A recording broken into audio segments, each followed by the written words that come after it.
Portal DBO e a revista Agro DBO têm a satisfação de receber a visita do nosso eterno ministro da Agricultura, Dr. Roberto Rodrigues. Seja bem-vindo, Roberto. Alegria minha, viu, Richard, estar aqui com você. Muito obrigado. Dr. Rodrigues escreveu na Agro DBO, desde setembro, que está em circulação, que agora, um artigo que tem dado uma repercussão entre leitores e que é uma plataforma de governo para valorizar o agronegócio e, de uma forma definitiva, integrar o agronegócio. Como é que é essa ideia, Roberto? Exatamente o que você falou aí. A ideia não é valorizar o agronegócio, mas esse é o motor de uma ideia muito maior, que é segurança alimentar global.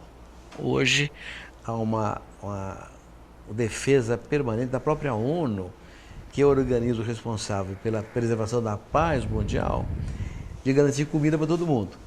E o conselho por trás disso é óbvio: não há paz onde houver fome. Então a ONU hoje prega a segurança alimentar como uma demanda para que haja paz no planeta.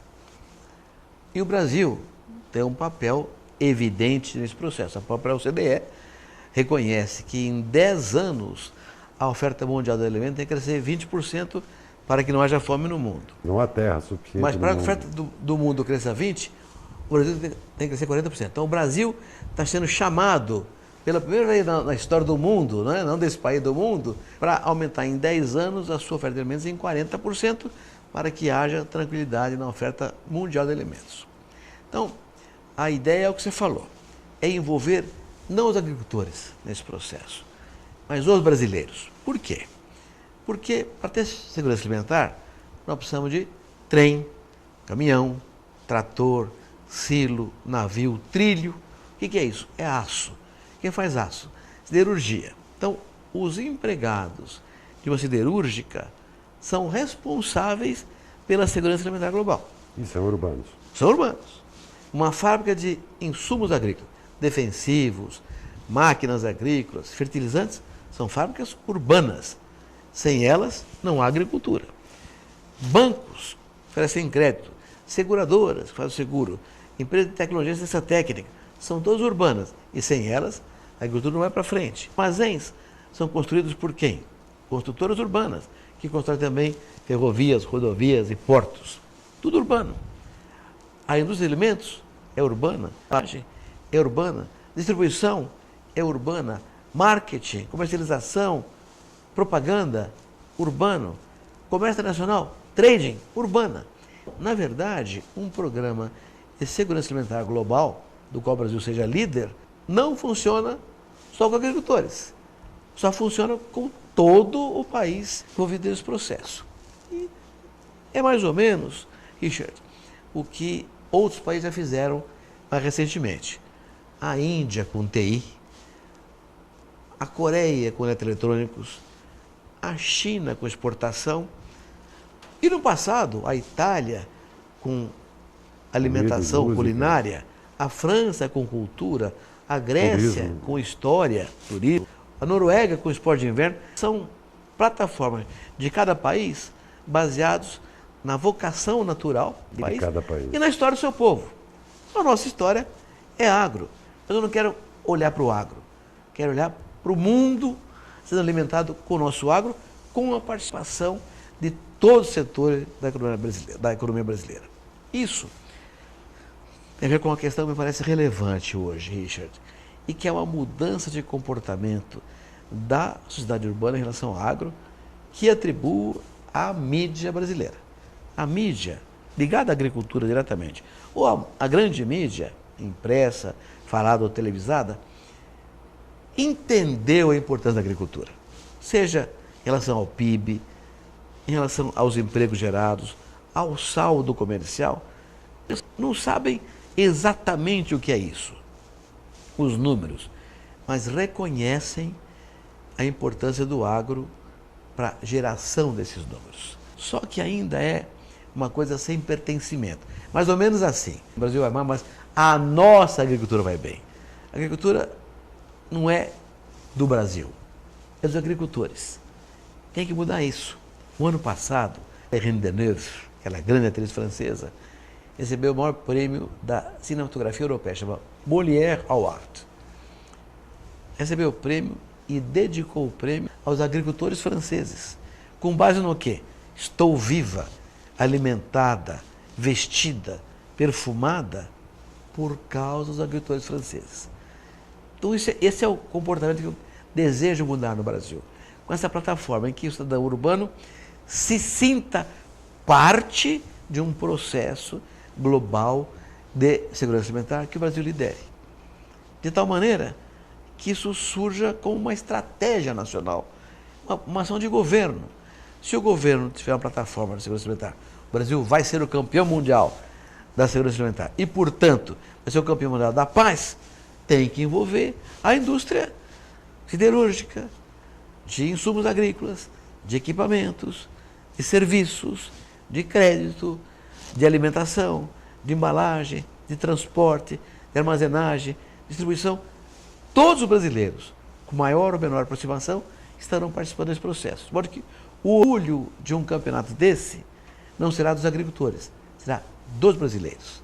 Esse é o sonho, isso é o que eu queria compartilhar com você. Como é que nós vamos alavancar tudo isso, Roberto? Pois é, isso implica uma estratégia. Uma estratégia que tem componentes de políticas públicas e tem componentes de política privada, de ação privada.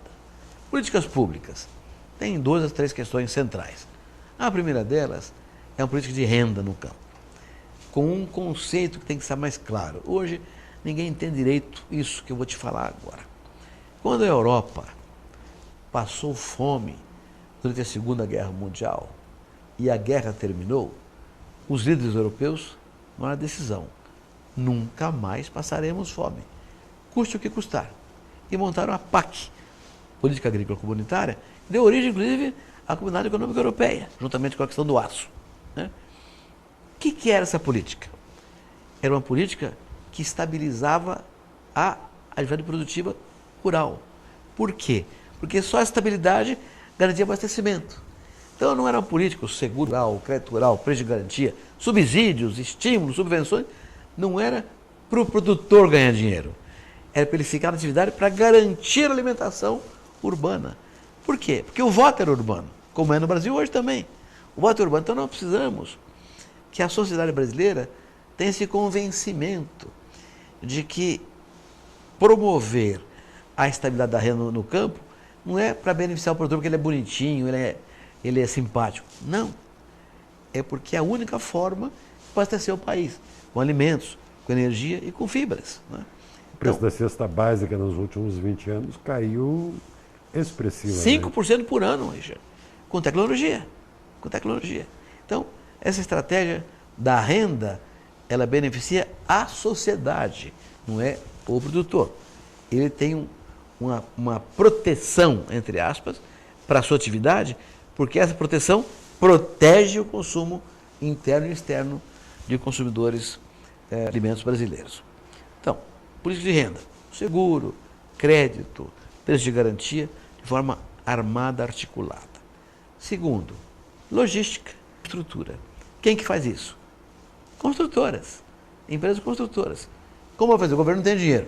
PPP, parceiro público-privado. Eu recebo frequentemente investidores que querem participar da montagem de uma rede logística de estrutura consistente no Brasil, que é essencial, senão você não tira o produto da fazenda. O receio está na garantia jurídica. Qual é o problema? Segurança jurídica. Então, papel da política pública nesse momento é ter uma segurança jurídica clara. E qualquer investidor do Brasil, de fora do Brasil, venha certo a fazer um investimento e que terá o retorno avançado no seu contrato. Então, segurança jurídica é essencial para uma política de logística e infraestrutura. Terceiro, política comercial. Hoje, 40% do comércio mundial de alimentos acontece no âmbito de acordos bilaterais entre países ou grupos de países. Por que é que 2 países fazem um acordo bilateral de comércio? Para aumentar o comércio, emprego, riqueza, renda. É isso que se busca no comércio. No Brasil não tem nenhum acordo bilateral importante com países consumidores grandes. Busca moedas fortes, se busca também garantia de trabalho interna. Claro, emprego, renda e entrada e saída de produtos. Comércio não é uma atividade de uma mão só. Tem que ter as 2 mãos. comprar e vender. Senão não é um acordo bilateral, é um acordo unilateral. Então nós precisamos montar acordos com a União Europeia, com os Estados Unidos, com China, Índia, Rússia, países asiáticos grandes, como Tailândia, Indonésia, que tem mais de 200 milhões de habitantes, são grandes países consumidores que precisam comprar produtos agrícolas de fora, como o Japão, que não tem como se abastecer internamente de tudo que o povo japonês demanda. Então, uma demonstração dessa força do Brasil no agro, você colocaria como nesse processo que a gente passou da carne fraca, de que rapidamente os importadores voltaram a importar a carne do Brasil, porque na verdade eles não tinham de onde comprar carne. Esse foi um exemplo bem típico do que aconteceu recentemente.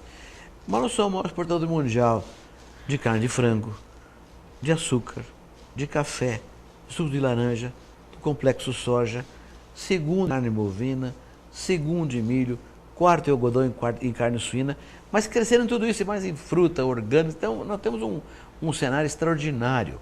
A OCDE calcula que em 10 anos a oferta mundial de alimentos tem que crescer 20%, para que não haja fome no planeta. Mas para que o mundo cresça 20%, diz a OCDE, o Brasil tem que crescer 40% na oferta. Por quê? Porque a União Europeia cresce só 4%, Canadá e Estados Unidos 12% a 13%, a Oceania 7%. Então, para que a média do mundo chegue a 20% em 10 anos, o Brasil tem que ser o dobro, 40%. Mas é uma questão física, porque o mundo não tem hoje terra para fazer agricultura. Não só física, tecnologia. Tem terra, mas não tem sol, ou tem terra, mas não tem água. E não tem gente. E não tem gente. Você vai numa reunião de agricultores na Europa, o pessoal está com mais de 55, 60 anos. Aqui no Brasil, tudo com menos de 40 anos. Então você tem uma juventude muito competente aqui. Tem terra e tem tecnologia. Isso é uma coisa que impressiona o mundo inteiro. Eu estou hoje em muitos conselhos acadêmicos ao redor do mundo ligados à agricultura. Esse número que eu passo, todo mundo se assombra, né? Do plano Collor, 1990, até hoje, a área plantada com grãos no Brasil cresceu 61% e a produção 315%. 5 vezes mais. O que é isso? Tecnologia gerada aqui e, portanto, sustentável. Porque hoje nós cultivamos 60 milhões de hectares de grão no Brasil, mas se tivesse a produtividade no plano Collor, seria necessário mais 89 milhões de hectares para colher a safra desse ano. Nós preservamos isso aí, não é promessa. E aprendemos a fazer agricultura em país tropical. Exatamente. Tecnologia tropical. Nós tínhamos tecnologias de países temperados aqui. Varação, gradiação de terra. E aí que nós ficamos lá atrás em produtividade. Então, a tecnologia tropical gerada aqui é sustentável e é produtiva. E há muito ainda o que crescer. Em terra, tecnologia e gente. Esses 3 fatores é que convenceram a OCDE que nós podemos crescer 40%. E podemos mesmo, mas tem que ter. Política de renda, logística, estrutura, de comercial. Precisa investir mais em tecnologia. Tecnologia é um processo dinâmico. Hoje nós temos a melhor tecnologia tropical do mundo, mas tem que continuar investindo. E como é que convence o governo a dar um aval a essa sua proposta? Então, ele tem que compreender que não é uma proposta para o agro, é uma proposta para a sociedade brasileira, proposta brasileira, proposta para o país. Então, uma estratégia dessa natureza tem que incorporar ações de todos os segmentos, do Itabaraty, indústria e comércio, minas e energia, todos os setores têm que estar articulados num grande programa. Você convence o governo se ele tiver clarividência para compreender isso. Se não tiver... vai gerar voto. Paciência, né? Não vai gerar voto. Não vai gerar voto. E não vai gerar emprego. O único setor que não desempregou modernamente é a agricultura pecuária. Nós estamos com um caso de 14 milhões de empregados no Brasil. O agronegócio não desempregou ninguém e, ao contrário, gerou empregos mais qualificados. Porque com a mecanização, com a ação da agricultura, nós precisamos de trabalhadores muito mais qualificados, com melhores salários. Então, isso tem melhorado muito a geração de emprego do campo brasileiro. Agora, de todas as suas propostas, seguro, crédito, assistência técnica, enfim, 2 particularmente têm uma necessidade, uma carência muito grande de investimento e esse dinheiro não existe hoje, né? Que é a logística e a armazenagem. Transporte, como é que convence o governo, como é que o governo pode liderar um processo desse? Então, na área de armazenagem, tem um programa de governo muito bom para isso aí. né? Já tem um programa de governo com recursos disponibilizados, só que o recurso não foi tomado ainda. Na área de logística, ferrovia, rodovia, hidrovia, porto, etc., é muito mais dinheiro. Aí o governo não tem condições de resolver isso aí. Tem que haver parceria público-privada, de novo, com segurança jurídica. O mundo hoje tem uma liquidez enorme, Richard. Tem dinheiro na China, no Japão, nos países europeus, tem muito dinheiro sobrando em busca de onde aplicar. E o Brasil é um país simpático.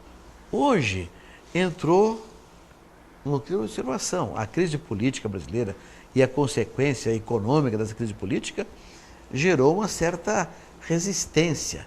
Mas todo mundo quer investir no Brasil. O que precisa? Segurança jurídica. E aí as legislações têm que mudar. Trabalhista começou, previdenciário tem que vir lá, tributária fiscal, a questão toda ligada a direitos e contratos. Tudo isso tem que ser muito claramente redefinido, porque não é um programa de governo, é um programa de Estado. Não é o governo que tem que resolver isso. É o governo, é o parlamento, é o judiciário, é a sociedade. Agora, para amarrar todas essas pontas, a gente precisa de liderança, que, como você mesmo fala, não existe hoje. Aí é que você botou o dedo na ferida central. Mas não tem no mundo. Quem que é o líder global hoje? Não é o Trump, nem o Putin. O Papa Francisco. Que não é religioso. Um empresário. Né? Então ele conhece a alma humana. Mas ele não é um homem para empreender. Né? Falta líder. No mundo inteiro falta líder. E a falta de líder gera o quê? Falta de projeto, falta de rumo. O que eu estou oferecendo é um projeto para o Brasil. Um projeto em que as lideranças todas se somem em direção a ele. Não as rurais, as financeiras, as logísticas, as empresas urbanas todas, de alimentos, todos os segmentos se somem porque todos serão beneficiados por esse processo. Não é um processo que beneficia o agricultor. O agricultor é um pedaço da enorme cadeia produtiva do agronegócio brasileiro. Agora, dentro de todo o processo do que a gente acompanha há muito tempo a agricultura, a gente observa uma questão que é repetitiva, ela é cíclica. Sempre que há uma super safra, os preços caem. Né? E aí o agricultor fica naquela situação de quando ele compra um insumo, que cada vez fica mais caro, ele pergunta quanto é. Quando ele vende, ele pergunta quanto quer pagar. Né? Isso de um lado o produtor. Desestimula os pequenos, só sobrevivem os grandes. Cooperativismo, que condições ele tem de participar disso, já que ele não tem o braço político, não é um espírito associativo, né? Como é que o cooperativismo, que hoje cada vez mais pulverizado, regionalizado, apesar de ter havido algumas incorporações de cooperativas, como é que o cooperativismo poderia participar desse processo? Esse assunto eu adoro, é um assunto que me encanta muito, né? Pra você ter uma ideia, hoje, mais da metade da produção brasileira, agrícola, passa por cooperativas. Um país com propriedades gigantescas no Centro-Oeste, esse é um número realmente relevante. E crescente, e vem crescendo, com muita competência do setor. O que é que acontece? Até a Constituição de 88, para criar uma cooperativa, precisava de uma AF, Autorização de Funcionamento do Governo Federal. Nós tinha que provar que era uma empresa sustentável, que tinha uma diretoria honesta, que tinha um estatuto adequado. Então, o governo interferia na criação e funcionamento de cooperativas. Nós conseguimos colocar na Constituição brasileira, eu era presidente da OCB na época, um artigo que veda a participação do Estado na Constituição e funcionamento de cooperativas. O que dá ao sistema cooperativista o que se chama autogestão. Compete a ele se fiscalizar, eliminar más cooperativas, maus gestores, maus cooperados, limpar a cesta de frutas das frutas podres. E está acontecendo. Entre esses dramas, tinha uma coisa formal chamada área de ação. Você tinha que colocar no Estatuto da Cooperativa a área de ação que ela teria. Então você pode ir daqui até Campinas. Agora, Jundiaí não pode mais. É outra cooperativa. Isso acabou. Sem que a lei fosse mudada, acabou naturalmente, espontaneamente. As cooperativas hoje disputam espaço em função da sua própria competitividade. Então, o beneficiário é o consumidor e é o produtor cooperado, porque ele vai ter sempre uma oferta de insumos a custos cada vez melhores e uma condição de vender essa produção a preços cada vez melhores também. Eu diria que é uma competitividade natural e salutar nisso. Natural e salutar, com uma vantagem adicional para o pequeno produtor, Richard. Na economia globalizada, uma regra é de que a margem de lucro por unidade de produto é cada vez menor, cada competição que existe. E quando há excedente de safra, então, é um desastre, porque o excedente demora 2, 3 anos para ir embora dos armazéns. Quando falta colheita, é fácil recuperar. Mas quando tem sobra, é duro baixar os estoques. E o pequeno, por definição, não tem escala. Então está liquidado, teoricamente. Não está por causa da cooperativa. É para fazer escala na cooperativa. Com seus irmãos, seus iguais, seus companheiros, a cooperativa terá uma escala tão boa ou melhor que a de grandes produtores, e por isso pode agregar valor, estabelecer melhor tecnologia, os insumos, melhor preço, vender uma produção, inclusive industrializada, e acesso ao mercado interno e externo. Então, a cooperativa hoje tem um papel, eu diria, essencial para a sobrevivência e crescimento do pequeno produtor. E, além disso, crédito. As cooperativas de crédito hoje têm um papel cada vez mais relevante. Se todos os cooperativas de crédito do Brasil pertencessem a um banco só, já seria o 6º maior banco do Brasil. Atrás de Itaú, Bradesco, Banco do Brasil, Santander e Caixa Econômica. Então, eu defendo violentamente há alguns anos que a gente configure um banco cooperativo só, como é o Rabobank na Holanda, o DG Bank na Alemanha, Durin Chukin no Japão, como é o Crédit Agricole na França, o sistema Desjardins no Canadá. Operar como banco no varejo, né? Um banco de varejo e que conhece o mutuário com uma característica.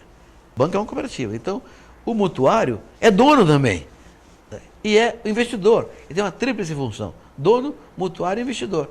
Então tem um controle de muito menos risco, assume-se muito menos risco. E em todas as crises financeiras que o mundo viveu contemporaneamente, os bancos cooperativos sofreram muito menos que os bancos comerciais convencionais, em qualquer país do mundo, que os bancos comerciais convencionais. Isso é um mecanismo crescentemente importante no Brasil, com uma característica.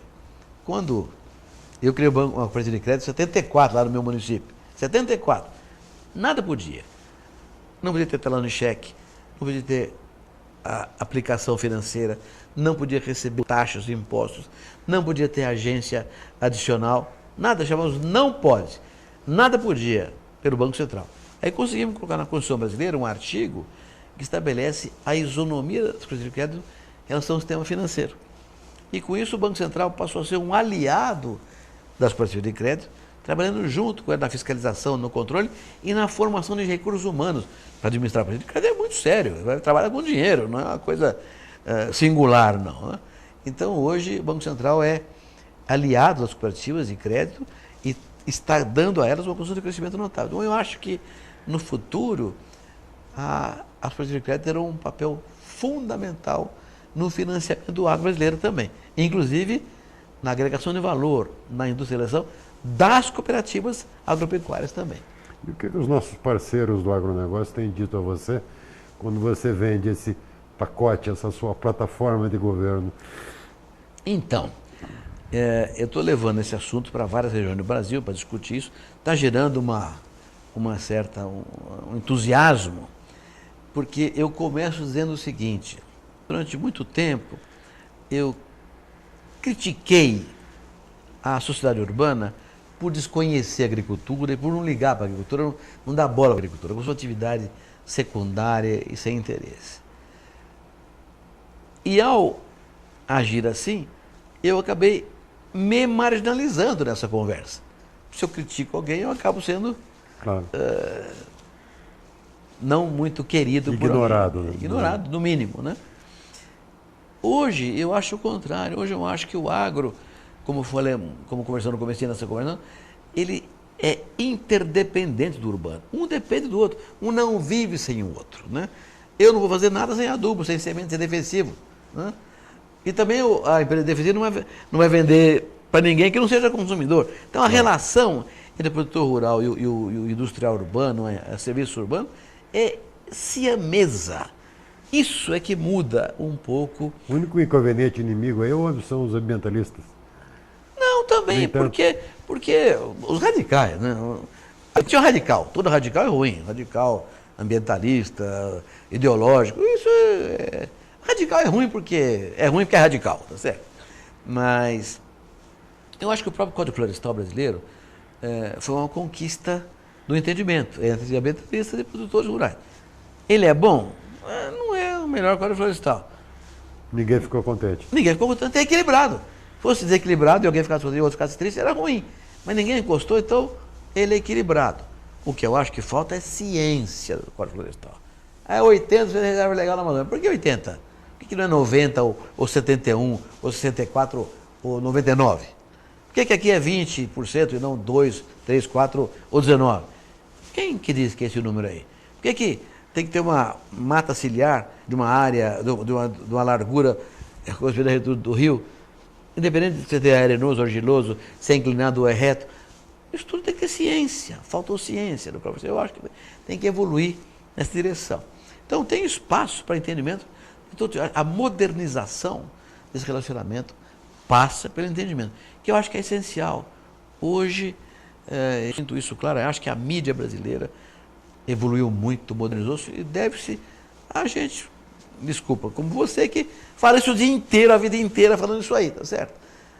As pessoas começaram a compreender que o agronegócio é fundamental para o PIB, para as exportações, para os empregos. Sabem isso. Mas ainda não é deles, falta esse pertencimento que eu quero, dessa forma, conduzir. Numa plataforma dessa natureza, as políticas públicas se somam para o bem-estar do país. Como? Alimentando o mundo. E todo mundo vai participar desse processo. Muito obrigado. Eu que agradeço pela oportunidade. Brilhante a sua apresentação. É isso, amigos. Acompanhem o portal DBO. Aqui você sabe mais. E até qualquer hora, se Deus quiser.